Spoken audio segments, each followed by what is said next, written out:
Kalian pernah dengar pernyataan seperti ini nggak? Udahlah, kalau bahannya halal, tanpa ada logo halalnya pun, itu udah pasti halal kok. Emangnya penting banget ya ada logo halalnya di suatu produk? Padahal, ada atau nggak adanya logo halal di suatu produk, itu nggak ada pengaruhnya sama sekali. Stop menganggap stigma tentang produk halal ya. Perlu kalian tahu bahwa produk halal itu bukan hanya untuk memenuhi syariat Islam saja, akan tetapi mampu meningkatkan pertumbuhan ekonomi Indonesia. Apalagi Indonesia memiliki populasi muslim terbesar di dunia. Sebelum lanjut ke pematerian, izinkan saya memperkenalkan terlebih dahulu ya. Perkenalkan, nama saya Vita Nurdaya dari kelas 5 Ekonomi Syariah C. Di sini saya akan membahas terkait dengan analisis strategi industri halal di Indonesia dengan studi kasus pada perusahaan IC Collection. Jadi, industri halal adalah kegiatan ekonomi yang menghasilkan suatu produk ataupun layanan di mana sesuai dengan prinsip-prinsip halal yang telah diterapkan oleh syariat Islam. Halal dalam Islam adalah segala sesuatu yang diperbolehkan atau diizinkan oleh hukum agama Islam. Dalam industri halal, semua proses mulai dari memperoleh bahan baku, pengolahan, hingga menghasilkan produk sampai pemasaran harus menggunakan sumber daya dan cara yang diizinkan oleh syariat Islam. Konsep halal tidak hanya menjauhi zat yang dilarang oleh Allah, tetapi juga mencakup aspek keselamatan dan kualitas. Saat ini, industri halal tidak hanya mencakup pada produk makanan ataupun minuman saja, akan tetapi sudah mulai merambah pada kosmetik halal, pariwisata halal, fashion halal, dan keuangan syariah. Indonesia memiliki potensi yang besar dalam pengembangan industri halal, karena Indonesia memiliki populasi muslim terbesar di dunia.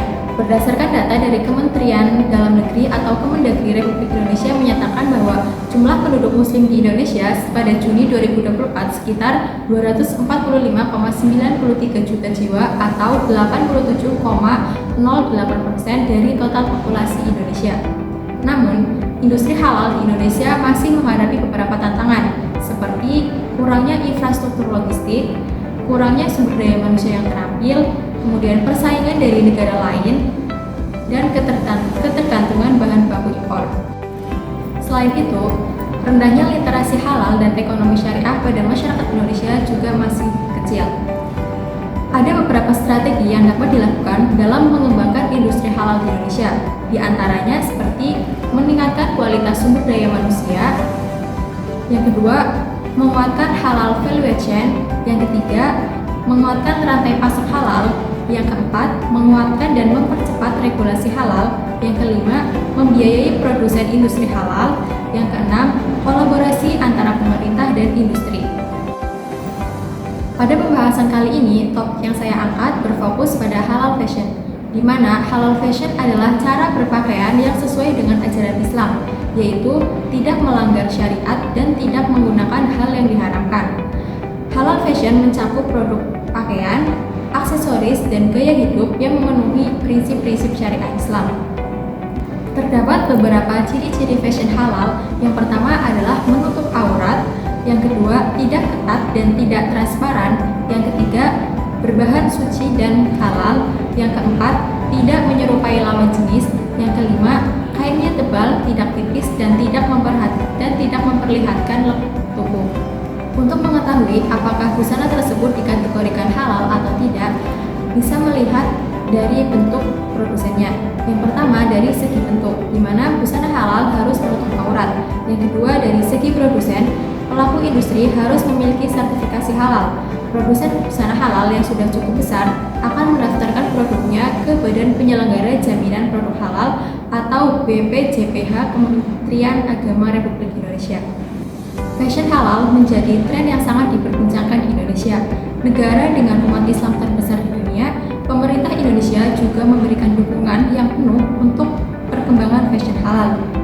Salah satu contohnya adalah pada IC Collection, menjadi salah satu brand halal fashion yang berasal dari Indonesia. Banyak produk muslim yang diproduksi oleh IC Collection seperti inner leher, hijab wal, gamis, dan long sleeve. Produk-produk fashion yang diproduksi oleh brand tersebut sesuai dengan tataran aturan berpakaian yang sudah dijelaskan dalam Al-Quran, sehingga tidak salah jika IC Collection masuk dalam salah satu kategori kategori brand produk halal fashion. Dalam mempertahankan eksistensi usahanya, IC Collection terus melakukan strategi dan inovasi agar produknya terus berkembang dan dikenal oleh kalangan masyarakat. Platform media sosial seperti Facebook, Instagram, dan TikTok digunakan sebagai bagian dari rencana pemasaran dari produk halal IC Collection. Mereka juga mencari bahan untuk mempelajari lebih lanjut tentang target pasar mereka dan isu-isu yang sedang dihadapi oleh para hijabers. Selain itu, IC Collection juga berusaha untuk menjawab isu-isu yang sedang berkembang saat ini, seperti bagaimana memproduksi konten, iklan yang sesuai, dan barang-barang yang dibutuhkan oleh pasar dunia, khususnya pada fashion halal. Hingga saat ini, IC Collection juga telah melakukan upaya untuk menjangkau berbagai platform media sosial dalam upaya meningkatkan ekspornya. Selain itu, IC Collection melakukan banyak upaya untuk mempromosikan barang-barangnya melalui radio, terutama jika upaya FYP di TikTok menghasilkan undangan ekspor dari Shopee, yang memungkinkan perusahaan untuk berhasil melakukan ekspor untuk yang pertama kalinya. Nah, itulah sedikit contoh studi kasus yang berfokus pada halal fashion, yaitu pada brand IC Collection. Harapannya, brand tersebut mampu menjadi salah satu pendorong untuk Indonesia menjadi pusat halal dunia dan mampu meningkatkan perekonomian negara di Indonesia. Mungkin sekian materi tentang strategi industri halal di Indonesia yang bisa saya sampaikan. Terima kasih dan mohon maaf apabila terdapat kekeliruan. Semoga bermanfaat.